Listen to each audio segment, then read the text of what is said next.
Welcome back to the best After Effects tutorial channel on YouTube. Today I will show you how to make this amazing looking hologram effect, and this one is actually super simple. So we basically just need 2 or 3 effects and it will take 2 or 3 minutes as well.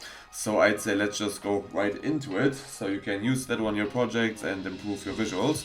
So let's make a new composition and just hit OK. Then we will import our image or our video, whatever we like to give the holographic effect to, and this could be a human or an object. I'll just use this treasury thing because I think it looks cool. Then we can just adjust the size, of course, and then we can already start adding the relevant effects. And the first one is the turbulent displacement effect.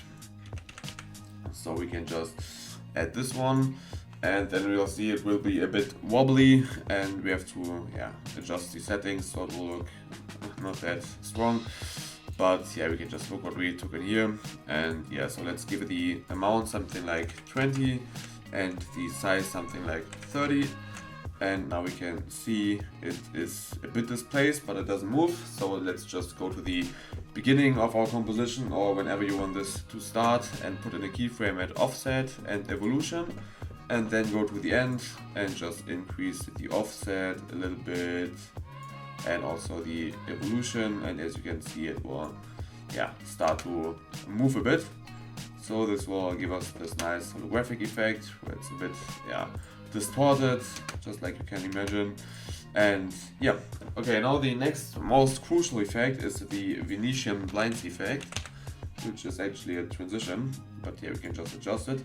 And yeah, let's increase the transition completion in the effect settings, just like this, and also change the direction to 90 degrees, like that. And now you can also play with the whiteness, depending on how strong you want this to be, or how many gaps you want. But yeah, so transition completion and width or whiteness, this is completely up to you, whatever you like. And yeah, okay, that's a bit too much, but that's basically almost it. I think it also looks good to add a glow effect, because the glow looks always good.